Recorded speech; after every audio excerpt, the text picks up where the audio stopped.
Have you seen the new chalkboard paper and chalk inks that Stampin' Up! Is carrying? This is Ann Clemmer and Stamper from StamperDoc.com, and we're going to show you how to use them. First of all, these are the 3 colors we're carrying of the chalk inks. And let me tell you, if you ever see a little thread coming out from an ink pad, make sure you cut it off. Otherwise, it sucks out your ink. And here is that chalkboard paper. You'll notice that both sides are pretty matte, but one side is more matte than the other, and that's the side you want to stamp on.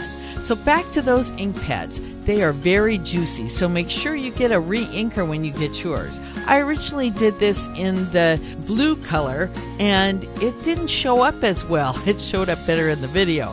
But, so we're going to do it in a different color. But then here, the yellow, it's not quite dry. It's okay to smudge it a little bit because that's what chalk does.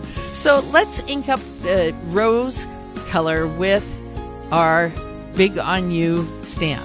And let me tell you, these are big. And a big stamp I like to ink up upside down. That way I don't get it all down there in the crevices of the stamp. Now, because this is so juicy, I want to give it a fair amount of pressure and leave it on the paper for a little while to give it a chance for all of the ink to be absorbed by the paper. It does have a real different kind of finish to it. Now, smaller stamps, and this one is free right now, I just do those regular, but I still don't press down in the pad really hard because they're foam pads, just like the Stampin' Up! Pads. But you always give it a fair amount of even pressure on the chalkboard paper. So now let's get out our magnetic platform, and we're going to put down the cutting pad, then the paper, and then the third largest and the third smallest circles fit this just perfect.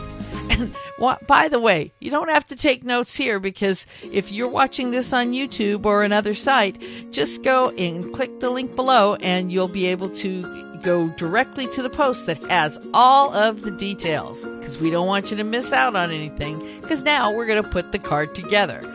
This is Calypso Coral, and I picked it because it goes with this Designer Series paper. Those are 3/16 of an inch borders, and I put it together with snail adhesive. But when I put these silver circles that are one size larger, I like to put those together with Fast Fuse because it's a slicker paper. So I've got the first one on, and I'm going to put it together a little bit differently, but I shouldn't have put it on the front first. But let me tell you, if you're having problems with Fast Fuse, look at, I'm holding this in my hand, and I'm still having success with putting it on there. And that's because I jerk it towards me when I try to take it off of the paper. But that I've got that in another one of our videos that you'll see in our gallery. I've layered the silver on top of that little silver circle because I wanted to look like the blackboards from years ago. Ours had metal rims on it. Now, if you had wooden rims on yours, you might want to use soft suede as the base of this card because that would more remind you of wood. So anyway, I'm going to put the Stampin' Dimensionals on top of this part of the silver circle and then just some snail or the Fast Fuse so that it overlaps. And now we've got a different type of border where they kind of intersect. And bingo, there's your card. Really doesn't take a long time. And if you like this video, please take a moment to share it with your friends or give us a thumbs up or even leave a comment. They make great bedtime readings for the dog. Stamper just loves to hear them. This is Ann Clemmer and Stamper from StamperDoc.com, where we try to put a little ink, paper, and fun into your day.